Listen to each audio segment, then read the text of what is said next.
The City Club of Portland. Live weekly coverage of City Club is made possible in part by TCI and is produced through the facilities of Portland Cable Access. Now we join the City Club for this week's program.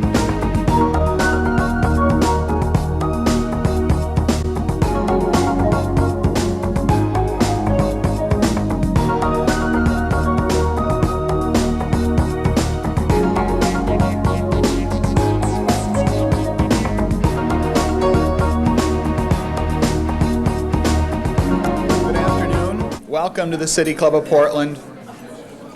I'm Pete Heuser, your president. We have with us today Richard Reed, an international business correspondent with the Oregonian. He's going to talk to us on the Asian economic crisis. Next week, on July 31st, we're going to join with the Friends of Forest Park to celebrate the 50th anniversary of Forest Park. Some of you might remember that 50 years ago the park was formed as a result of a City Club study. But even those of you who weren't there to take part in the study or remember it, I think we'll all enjoy an interesting and informative presentation. Charles Jordan of the Parks Bureau will speak, along with Mike Hauk of the Audubon Society and Marcy Houle, who is an author and wildlife biologist. That meeting will be here at the Multnomah Club. Our program today is made possible due to the corporate sponsorship of the law firm of Miller, Nash, Weiner, Hager, and Carlson, Legacy Health Systems, and U.S. Bank. As always, we're grateful for their support. Our board host today is Jay Formick. Jay is Executive Director of Oregon Heat. He'll ask the first question. Now, I mentioned last week, I know that we always have friends of City Club in the audience. If you're a friend of the City Club but are not a member, make sure to stop off on the way to the mic if you'd like to ask a question, pick up your application, and then make out your check, drop it off at the staff table on your way to the mic, and then ask your question. If you don't want to go that route, then wait a week and do it after you have joined. Could there be a more timely topic than Asia's economic crisis? Looking at the Oregonian headlines, even for the past few days, we see Tuesday, Asia lays hit on Oregon manufacturing, talking about there have been layoffs in the forest products and high technology companies in Oregon, citing deteriorating Asia markets as a prime factor. On Wednesday, the business section led with the article, Merrick's Forces Furlough to Cut Costs. This article also talks about layoffs at Pregasser Industries, quoting a security analyst saying that we're just beginning to see the effects of the Asia crisis. That same section discussed Alan Greenspan's decision not to increase interest rates, partially as a result of the plunging exports to Asia. On Thursday, we see that the headline of the business section reads, Experts on Asia Crisis, Worst is Yet to Come. Sounds pretty dismal. Richard Reed covers international business for the Oregonian and is a true international spirit. He was born in Scotland and moved to Boston with his family when he was very young. He then attended Amherst College. He moved to Portland in 1981 to work for the Oregonian. After a few years of covering City Hall, he got restless and accepted a loose scholarship, a loose fellowship, where he worked for The Nation in Bangkok, Thailand. A year after that, he moved to Tokyo, where he freelanced for the New York Times and the Christian Science Monitor. In 1989, when the Oregonian opened its Asia Bureau, they didn't say, even in the small print, that the Asia Bureau was based in the tiny living room that Rich had with his wife at the time in Tokyo. That's where they worked out of for a few years. Now, reporting on political and economic events for more than 10 years, including the Oregonian's recent series of articles on plant conditions in Nike plants in Asia, Rich Reed has an expertise that may be without parallel in our state. So let's hear what he has to say about the future of the economy in Asia and how it's going to affect us.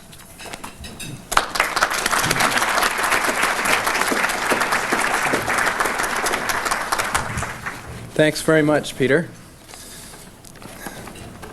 I thought I'd start with one of my favorite stories about Japan, about a Texan rancher who went over to Japan on a home visit during the time that I lived there, and he was visiting a rice farmer in Japan. And in the morning, after he'd had a rest, he got up, and the rice farmer wanted to show him around his farm. And the Texas rancher was very polite, and he looked all around, and they walked around it in about a half an hour. And the rancher said, "Well, gee," he said, how big is this rice farm?" And the Japanese farmer said, "Well, it's a pretty big spread." He said, "It's about 3 acres. And the Texas rancher said, "Oh, gee," he said, "well, you know, my ranch back home in Texas," he said, if I got in a car and I started at one end of the ranch in the morning and I drove all day," he said, "by nightfall I still wouldn't be at the other side of my ranch." The Japanese farmer thought about that, and he said, "Yeah," he said, "you know, I had a car like that once too."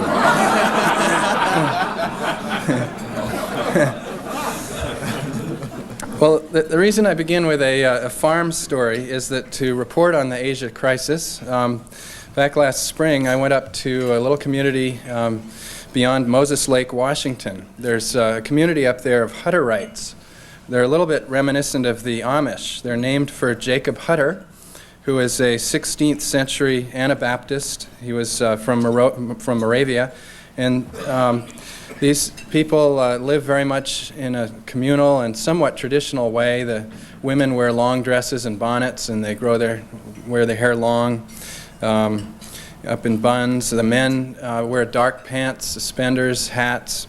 But they do embrace technology. They have this particular community some of the latest state-of-the-art equipment for planting all sorts of crops. This particular sect came to the U.S. in the 1870s from Europe, and they still hold their property in common. They speak German, and it's quite an experience to go and visit.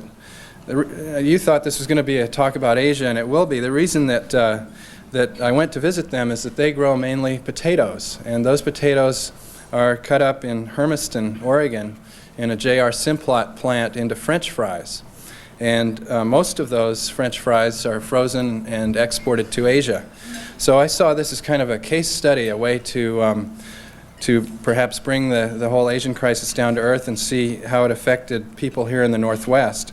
And the photographer, Catherine Scott Osler, and I picked one container of frozen French fries, and we resolved to follow that all the way through the process, all the way from the farm, through the plant, through the port, across the Pacific, over to, in this case, Indonesia.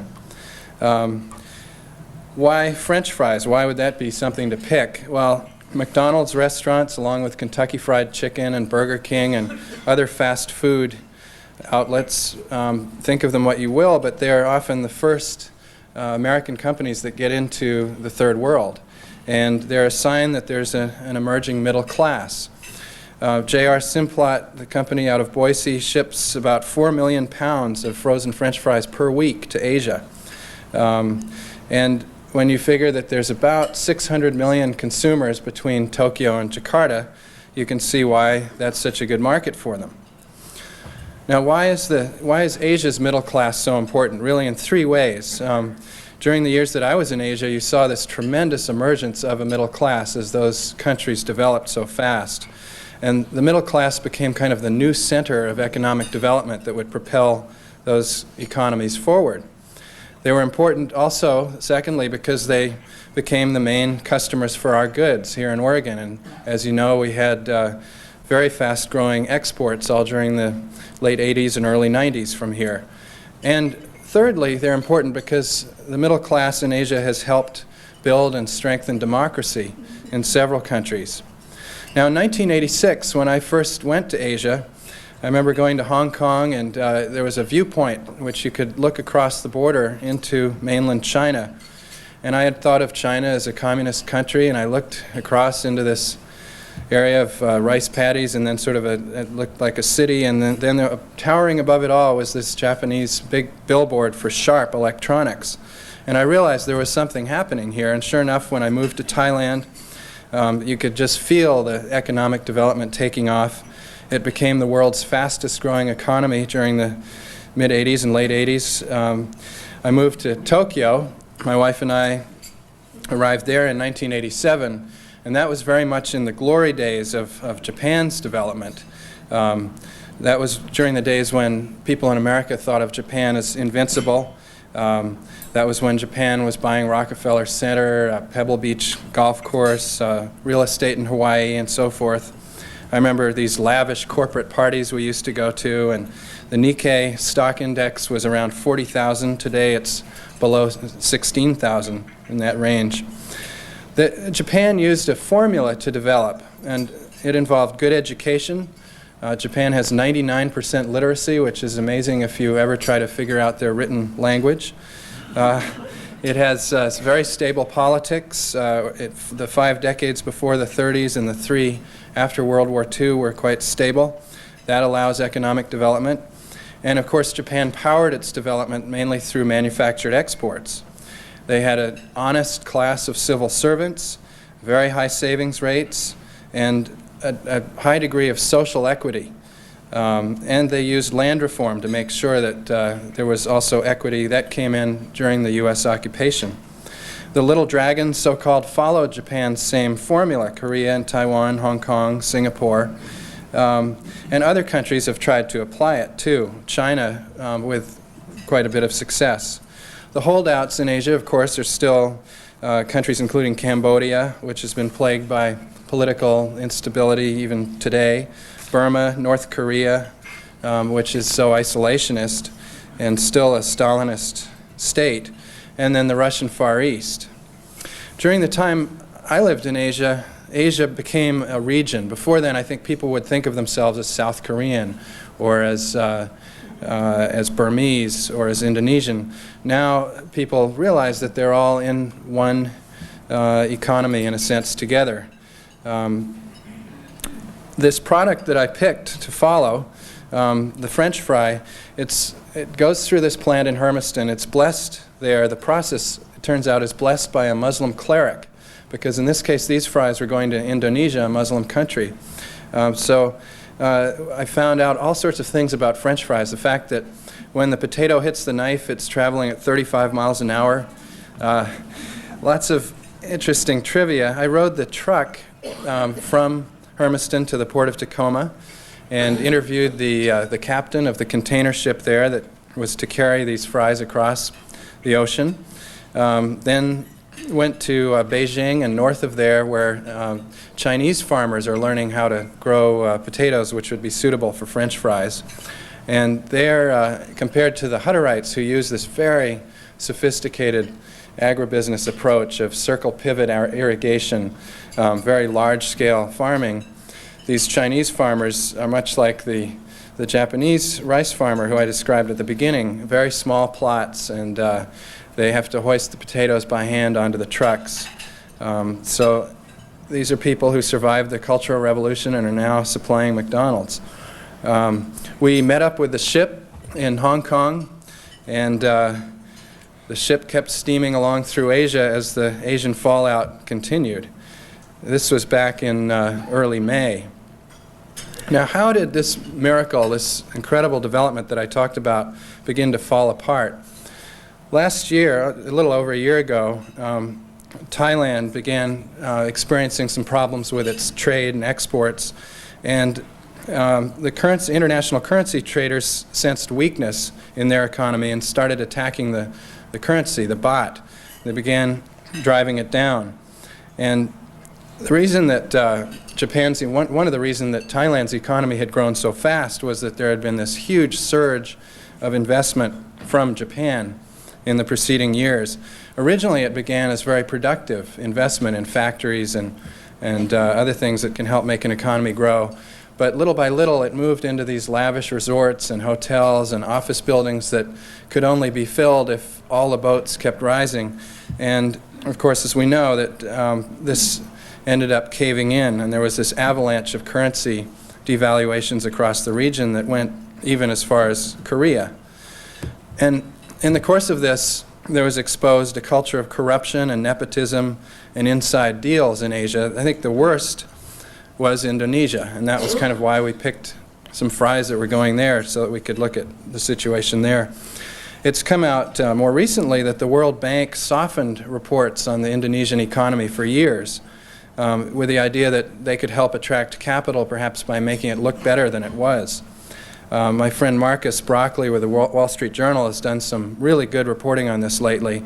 It turns out the World Bank lent more than $300 million to state-run banks, and a lot of those channeled much of it to Suharto's cronies. When you drive around Jakarta, as I did with an interpreter when I was there, the interpreter would point out building by building or tollway by tollway, well, this is Tommy Suharto's, or this is the daughter's, and practically every big building or bank she could assign the name of one of the Suharto family members to. It seems that these days the Asian crisis kind of smolders underground a while, and then it pops up again as investors take a new look at a country and they see all these problems that should have been obvious before. In Indonesia, the rupiah lost most of its value. So it used to be about 2,500 rupiah to the dollar. Now it's about 14,000, which means that if you're buying French fries, if you're an Indonesian dealer buying fries, the fries are suddenly 5 times as expensive. So in reaction to that, McDonald's, the local franchisee, cut French fries from their value saver menu in a gesture of inspired patriotism. And this was tough. There was a young Australian guy who I met in Jakarta who once saw J.R. Simplot on the Australian 60 Minutes. And he was inspired by him, and he wrote him a proposal, and he said, I will distribute French fries for you in Indonesia. And so Simplot flew him to Boise and accepted the proposal. So here's this kid in his mid-20s who's working to get these frozen French fries on barges to remote islands to McDonald's, and then in the middle of this is this revolution going on. And it was just an incredible challenge that he was up against. What does all this mean then for the Northwest? Northwest export growth, as I mentioned before, was very strong. It led the nation for several years, and it slowed last year to 3%. I think it could be flat or negative this year. Grain from 96 to 97, grain exports slowed, went down about 22%. The Northwest had always prided itself on being in surplus, having the distinction of having a trade surplus. The Columbia Snake Customs District, which includes all of Oregon's ports and the airport, had a $2.4 billion trade surplus in 1996, and that moved into deficit by about $1 billion in 1997. And since then, we've all seen the Nike and Fujitsu layoffs and Intel furloughs, Sequent cutbacks, some of the developments that Peter mentioned, layoffs at Boise Cascade and International Paper, and more recently at Warren Industries, which makes car parts and exports a lot of them to Asia. So we've seen this in other regions too. I was in Boston a week ago, and they were also experiencing some fallout in their high-tech industry because of the Asian situation. But I think we're kind of a lead indicator here in the Northwest because we are so reliant on the Asian economy.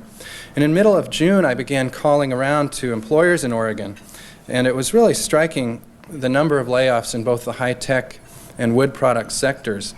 And we hadn't heard a lot about this before, and it turns out that when 2 colleagues of mine, Elisa Williams and Pete Sleeth, followed up this month, they confirmed that there were a lot more layoffs in these 2 key manufacturing sectors than the state officials had even known.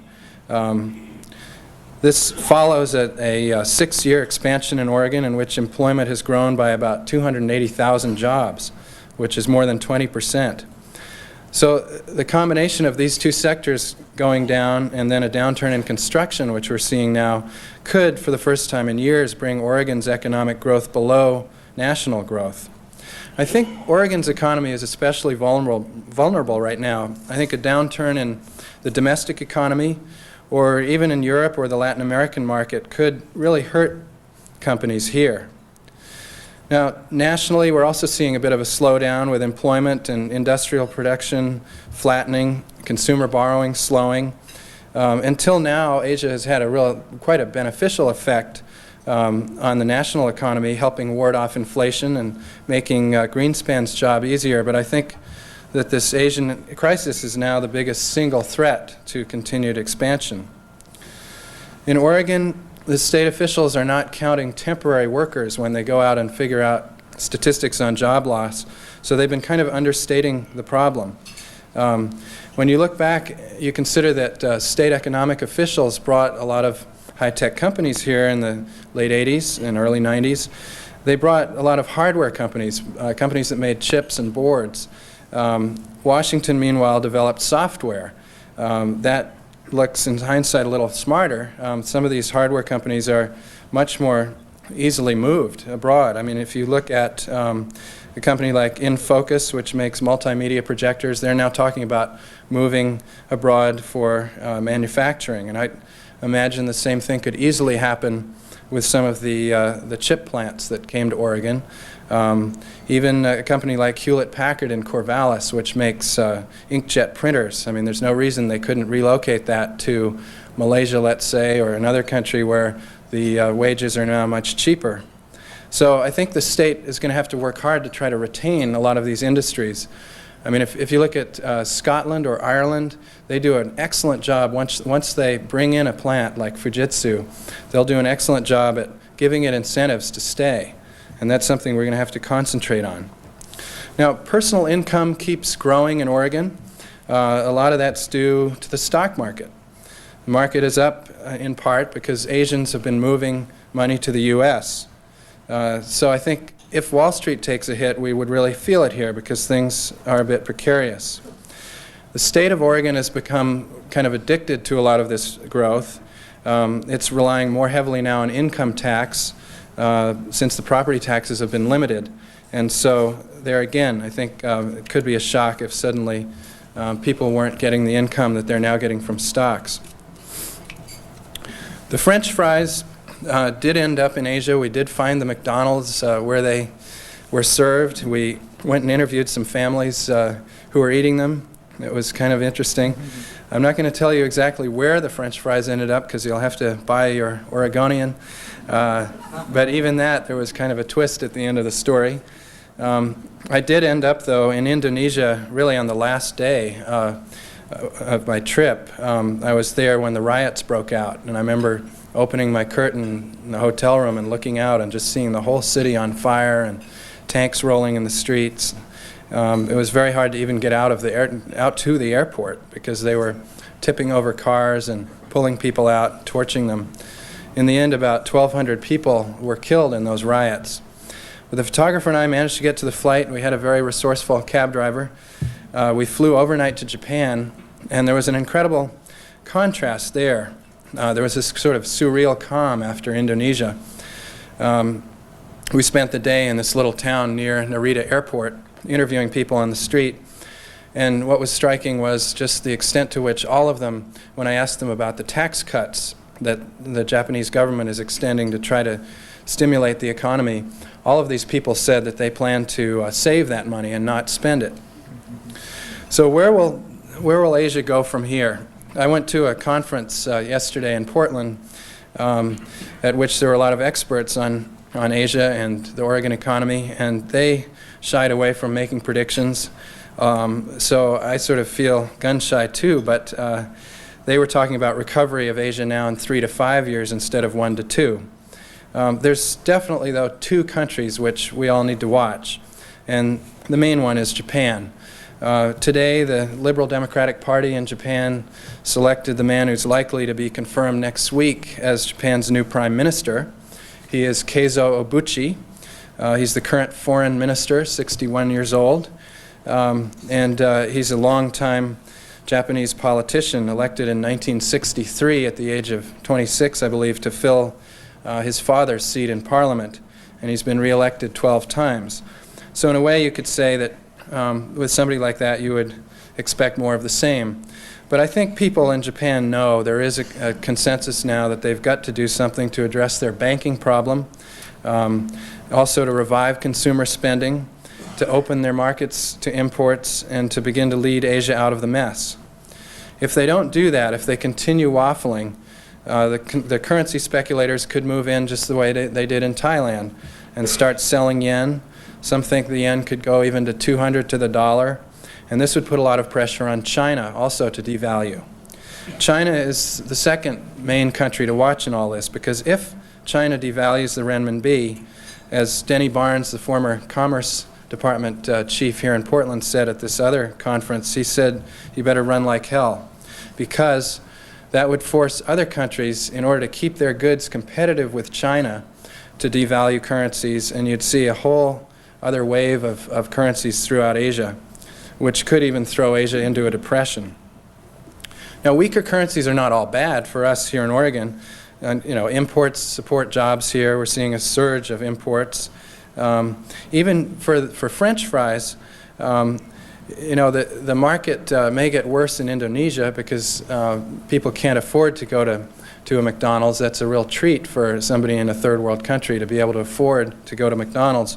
But in Japan, a family might economize by going to McDonald's. So in fact, McDonald's is rapidly building more outlets in Japan. So I think that example serves to show that we need to think of this Asia crisis not as one sort of amorphous thing, but it's important to look at each country and realize that they're each in quite different situations.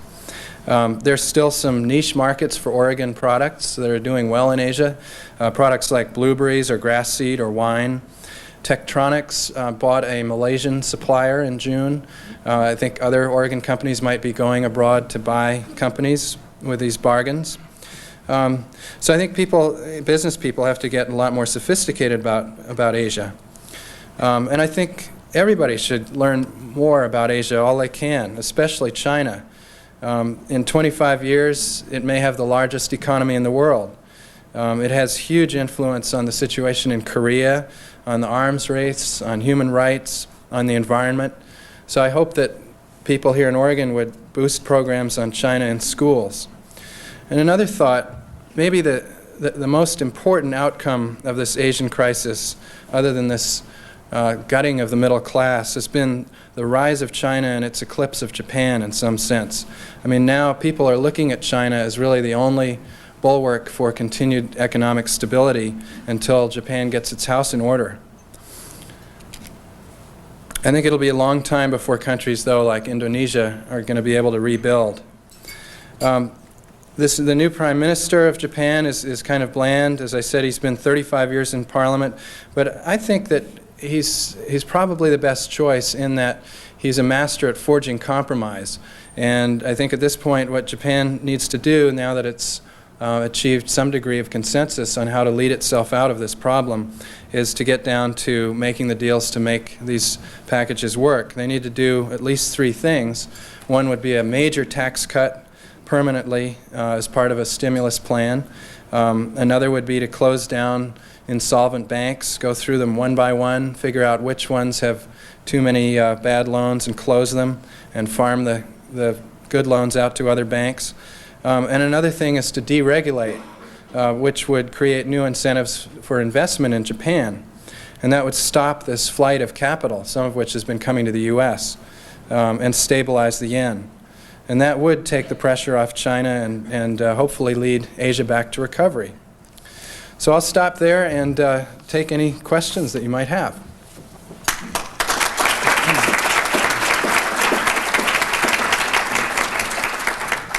Thank you, Richard Reed. The Oregonian has an erudite observer in Asia. I hope they value you as much as we value your sharing your observations with us. Japan has gotten warnings and lots of advice over the last several months. And I surmise from what I read in the Oregonian and other sources that will remain unnamed, that the solution to Japan's problems amount to little more than Keynesian economics. And I'm wondering if you can disabuse me of this notion. I had thought in the post-Reagan America that the New Deal was dead, but it sort of looks like it's coming to life again in Tokyo. Well, it's true. I mean, people are kind of falling back on traditional prescriptions.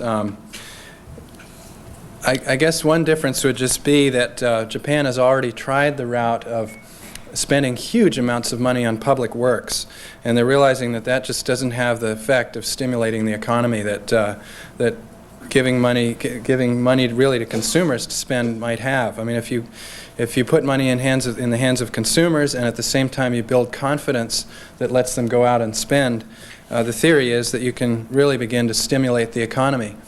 Japan has lots of bridges going to nowhere. I mean, they're forever throwing money at these huge public works projects. I remember going down to Shikoku, one of the main islands, to do a story on this massive bridge that they were opening when I was there. And it turned out this bridge was going to be the only one connecting the mainland to this rather major island. And it turned out that this was going to be the biggest bridge in the world, and a lot of the reason they were doing it was, for economic stimulus in kind of a backward area of Japan. Then we found out that they planned 2 more bridges. And those of us in the press corps kept asking, well, why do you need 2 more bridges? And finally, it was explained to us that there are 3 provinces that are facing the mainland on this island, each one of which had sent a politician to Tokyo who had become the prime minister. Well, each one of these prime ministers wanted a bridge. So, yeah, I mean, that's kind of the traditional way that Japan has worked itself out of problems, and hopefully they'll come up with more innovative solutions. Anna Pierbald, I'm a member, and I've got a question concerning the year 2000 bug and how it may affect Asia, whether you feel that the Asian countries are going to be ready to do business or will be having some difficulties, and how businesses here should plan or should do their contingency planning based on the problems that may arise with that bug. That's a good question. When Hong Kong's brand new airport opened the other day and their whole freight system collapsed, it evoked memories of Denver. But it also, some analysts said, well, this is a preview of what could happen with this year 2000 bug, because essentially their computer system crashed and they weren't able to handle any of the cargo. I think Asia is probably going to be slow to deal with this problem, but you also have to remember that Asia, at least Japan, frankly, is not as computerized as we are in the United States. I mean, you still can walk into offices of at least government agencies and also private companies in Japan and find this sort of sea of gray desks and people using ledgers to record transactions. You go to the post office in Japan and they will really calculate your change using an abacus, still to this day in Tokyo. And if you go to Indonesia, I had to get press credentials there. It took about a half a day. And in the end, they had me paste a photograph of myself into a little book and sign my name. So I'm not sure we have too much to worry about the year 2000 bug there. Ed Gronke, member.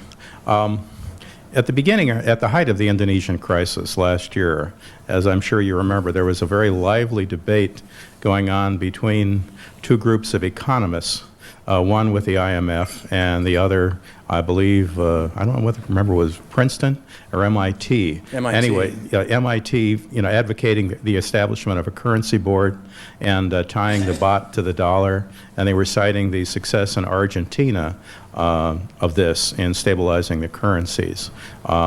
Obviously, the currency board lost, and I can't help but wonder whether what the IMF didn't help to bring on some of the Indonesian crisis. My question is the currency board idea completely dead? It seems to have disappeared from the news. I haven't heard anything more about it. Yeah, I think people felt that trying to peg a currency to the US dollar, whether you use a currency board or however you do it, is very risky. It's just inviting attack from speculators. And so although the IMF prescription has been controversial, I think people feel that it's probably the best way to go. Although when I was in Indonesia, the real trigger for those riots that led to Suharto's downfall was a condition of the IMF prescription there, which was, if the IMF comes in and loans a lot of money, you have to reform your economy. And one of the things you have to do is to cut a lot of the subsidies. So Suharto had to remove, for instance, the subsidy on gasoline. It shot up 70% overnight, and that really made people mad. I mean, people just could no longer afford to get around. And so that was what tipped the balance, and you almost couldn't have done a better job if you wanted to displace Suharto, which makes you wonder perhaps if the IMF was trying to get rid of him. But I mean, the basic prescription that the IMF has is to raise interest rates so that attracts investors who are fleeing the currency, and then the idea is that when the money flows into the country, its currency stops dropping, and the higher interest rates and less lending also slows imports, which shifts resources to exports and forces governments to balance their budgets. And then hopefully when the trade balances, then the interest rates can come down again. The trouble is, of course, that like in Indonesia, the tight credit will hurt exporters, and then the lack of the subsidies can lead to social unrest. So I think probably the IMF feels that it's learned a lot from this crisis. Dan Goldie, member. I want to follow up on the IMF issue. Imperfect as it may be, the IMF is the only international institution that can step in when economies fall apart the way they've done in Asia.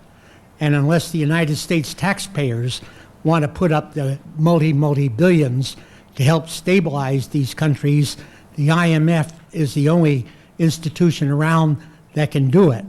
Now, in Congress, it appeared just a matter of about 10 days ago that the majority was about to agree to provide the additional funding for IMF based on the big pressure from the agricultural organizations in the United States that saw their Asian markets disappear.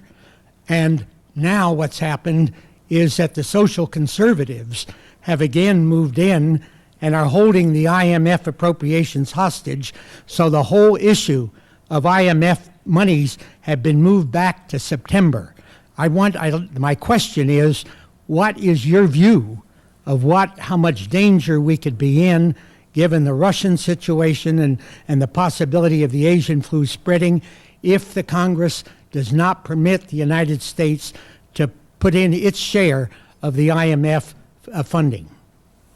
Well, I agree with you. It's really the IMF is the best in an imperfect situation, and I can only expect that Congress will come around as people realize how important it is to bail out a lot of these economies, and as people begin drawing the connection between local economies like ours in Oregon and what happens over in Asia, which before might have seemed distant, but today is linked a lot more closely.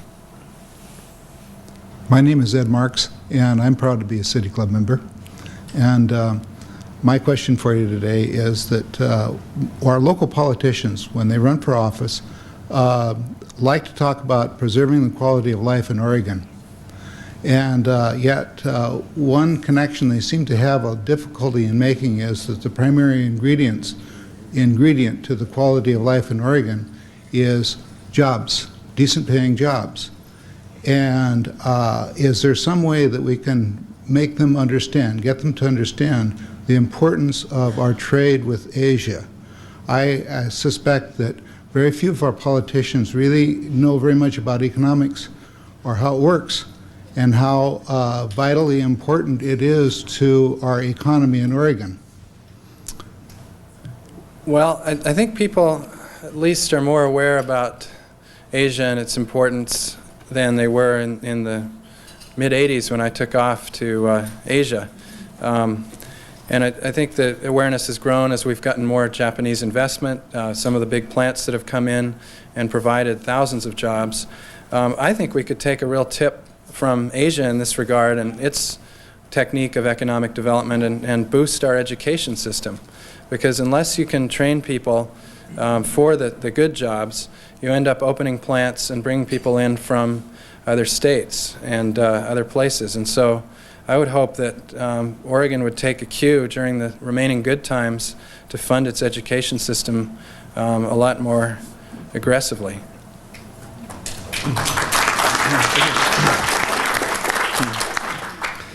Hello, Richard. My name is Bill Parrish. I'm also a City Club member, and I have a two-part question for you. The first part would be, I'll raise this up a little bit. Do you see any connection between this current Asian situation and the situation in Latin America in the 1970s? Argentina, of course, was a booming economy, as was Brazil, many of the countries there, and it seems like there might be some similarity there. The second part of the question would be, it seems like the real drivers of success here in the U.S. economy, companies that is, are the Cokes and the large multinational companies that are really converting a lot of these Asian societies to consumer-based societies very quickly. And do you think that they can assimilate that speed of transition from a traditional base to a consumer-driven society? Two good questions. Latin America in the 1970s, the parallel would be all the lending that went on that then went bust and had to be bailed out the same way. Although I think Latin America chose a very, very different way to develop its economies than Asia did. It was more concentrating on heavy industry and on internal demand, and was very late getting into the sort of export economy that Asia developed, and as a result was never as competitive with other countries as Asian countries became. And I spent a month in Peru last October and got a chance to see what they were doing to develop their economy, and in a lot of ways they were beginning to follow more of an Asian example, although hopefully without some of the excesses that later developed in Asia. As far as us pushing Asia to become more of a consumer-based society, in some respects that's an improvement. I mean, Japan always oriented its economies toward producers. I found this out when I was living in Tokyo and I wanted to buy a laptop computer. And I priced I found the model I wanted, and I priced the Toshiba computer, which had been made in Tokyo, probably about a mile away from where I was living, and found that it was very expensive. And then I looked in the New York Times science section, and I saw the same model, same computer, advertised at one of these cut-rate Times Square discount places for about $500 less. So I bought it from there. It was Federal Expressed from New York to Tokyo, arrived about 2 days later on my doorstep, and it had gone halfway around the world and back, and I'd saved money on it. And so that just showed you what they were doing. They were lowering the prices, perhaps even selling at a loss overseas in order to build market share, and they were giving their consumers these very high-priced goods and using that as a way to make up the loss. So I think, in a way, I mean, making an economy more consumer-oriented would be good for the Japanese. In another way, I agree with you that you can certainly take it too far. There's a wonderful book by a man named Pico Iyer, who's an essayist for Time magazine, and it's called Video Night in Kathmandu. And he went to Asia with the premise that we were remaking Asia in our own model, and that we were commercializing it and making it a region of people who wear Nikes and who drink Coke. And it's so interesting. In the course of this book, he does a section on each of several different countries. And by the end of it, he comes around almost with the opposite conclusion, that Asia is taking what we have to offer and remaking it sort of in its own mold. I think Asian culture is strong enough that even though you can go to Indonesia and you can see the McDonald's opening, you can go to Hong Kong and see the McDonald's. They use a McDonald's very differently than we would. And so I think you're not going to see just sort of a homogenization of the cultures. David Wu, City Club member. Just to touch briefly on the question 2 questions ago, I don't think I'm a politician yet, but I'm a candidate, and if you look hard enough among the candidates, you might find someone who has 10 or 15 years of business experience and a little bit of firsthand economic experience. And if you look hard enough among that pool of candidates, you might find one whose stump speech is exactly the answer to that question about educating Oregonians for the jobs that are being created. And with that non-self-serving introduction, it'll shock you that my question to you is more a political one than an economic one. And that is, to me, it seems like the various countries in that region are at a fork in the road, that with a strong economic shock, countries can turn one of two ways. They can turn one way toward democracy and transparency in both on the economic side and on the governmental side. But there's another course, and that is choosing to turn toward one strong leader, a man or a woman on a white horse to save the whole country. Do you think that these countries are facing that kind of choice? And on a country-by-country basis, if so, which fork do you think they'll take? That's an interesting question. I think until recently, kind of the classic Asian model has been to have a strong leader in the sort of the mold of Lee Kuan Yew in Singapore. And I think a lot of Asians felt that that was necessary to develop an economy. They felt that development had to be led by the government. And they would contrast, let's say, China's economic development with that of Russia. And they'd say, look, if you bring in perestroika first and glasnost at the same time, you're just empowering all these different interest groups, and you're never going to get the degree of consensus that's necessary to move forward. And in Asia, I think people use the Philippines as kind of the counter-example. They were saying, you know, you can see Hong Kong taking off. It had strong British control. You can see South Korea taking off. They had a succession of generals as presidents, and so forth. And yet, when you bring in a Cory Aquino and you bring in people power, and you democratize first and then try to develop your economy, it's much, much more difficult. Well, since then, I think a lot of that has been disproven, because you've seen South Korea democratize, you've seen Taiwan also democratize its system, and the Philippines has been a shining example. It's actually probably the best of the worst in terms of the economies there right now in trying to survive the Asian crisis. And so I think Asians are beginning to see the advantages of opening up and being more transparent and being more democratic. John Leeper, City Club member. Your presentation here, sir, has been oriented towards Asia and the U.S. and the Northwest. However, there's another segment of the world economy that hasn't even come up during any of this dialogue that I have heard, and that's Europe. And are they as concerned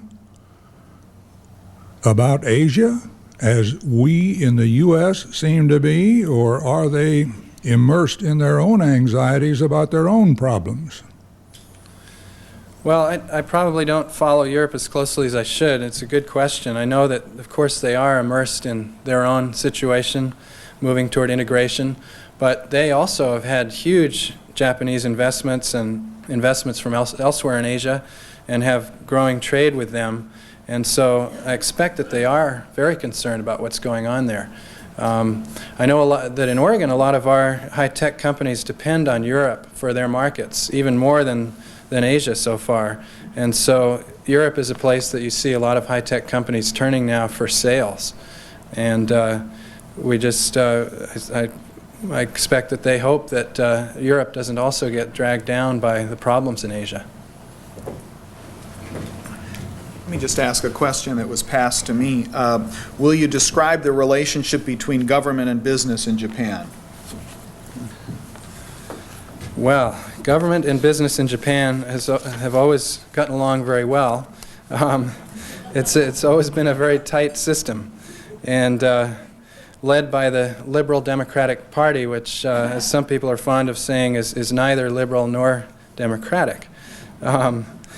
I think that the situation right now in Japan, the real sort of root of the problem is protectionism, and I don't mean just trade protectionism, but by the government of markets and of sagging companies, and by companies of unneeded employees, and by banks of bankrupt creditors.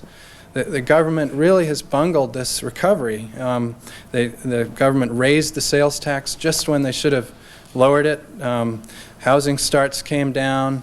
You now have the worst unemployment in post-war history.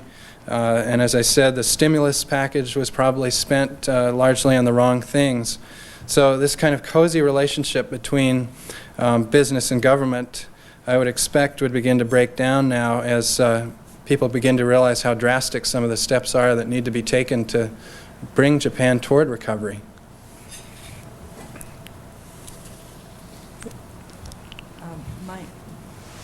I'm not used to this, so please excuse me. My name is Sharon Joy. I am a member. My brother called from Japan last Saturday and talked about an hour, and I says, "Oh, you're in a recession." I read from your situation. And he says, "Oh, I haven't noticed." He says, "I'm busier, it's better for me than it's ever been." He's been there since the Second World War, just shortly after it. And of course, he is also dealing with the government and business in a business situation, and computers, like you say, which is going to go worldwide. The thing is that what I don't understand is that I don't realize Oregon's in a recession because of China or Japan, and he doesn't realize Japan's in a situation. It's hard to feel it. In other words, unless the newspaper tells us. Now,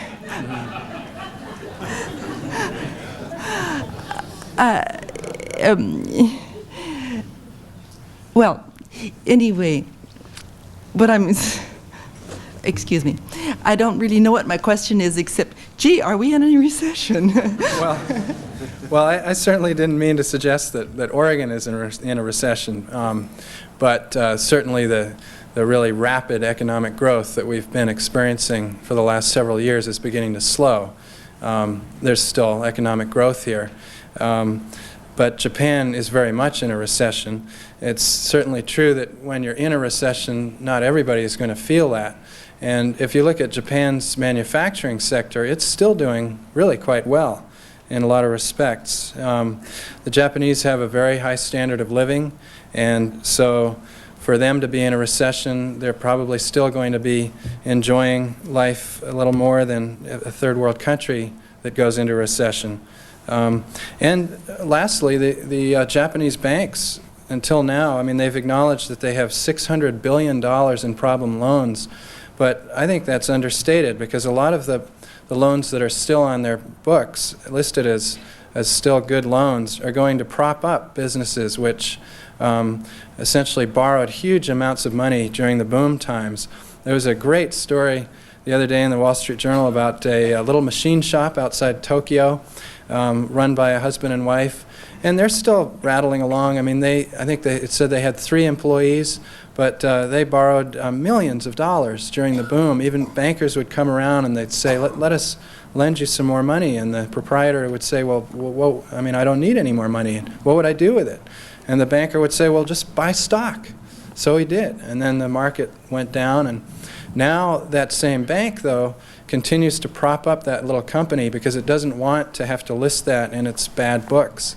And they keep finding ways to cut the interest rates and to make it affordable for this business to keep going and to prop it up.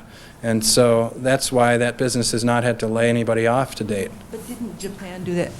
Didn't Japan do that for us also when we were in a depression? In recent years, I forget how many years ago, but it wasn't that long, where they invested very heavily in us. Sure. I mean, Japan invested heavily in U.S. Treasury bonds, and so they've helped us a great deal, and that might be yet another reason that people would would want to reciprocate and help Japan now. I know that the U.S. intervening recently in the currency markets to prop up the yen, I think bought Japan another 2 or 3 months now, which will let this new prime minister start some of the programs that he wants to get off the ground. Julie Sterling, City Club member. Would you comment on the coming elections in Cambodia and how the outcome might affect the rest of Asia? Yeah, the elections are this Sunday, and Hun Sen, the current president, is the favorite. I interviewed him once back in about 1990, I guess, and he struck me then as a very reasonable person. At that point, he was being kind of demonized by the Western press because he was installed by Vietnam, and his regime was encountering resistance from guerrillas who one of which we supported, Prince Sihanouk. But at this point, I think Hun Sen is, perhaps it's a situation of absolute power corrupting absolutely. He, as you know, about a year ago, launched a coup and kicked out his counterpart, the co-prime minister, kicked him out of the country and seized the government. And since then, he has really been able to consolidate control. And he and his co-prime minister had been elected in 1993 in an election that was sponsored and supervised and monitored by the UN at a cost of $2 billion. And all of that has now gone by the boards. And the press reports that I've been seeing from Cambodia show that he's favored to win just because he's so heavily in control of the political system in Cambodia now.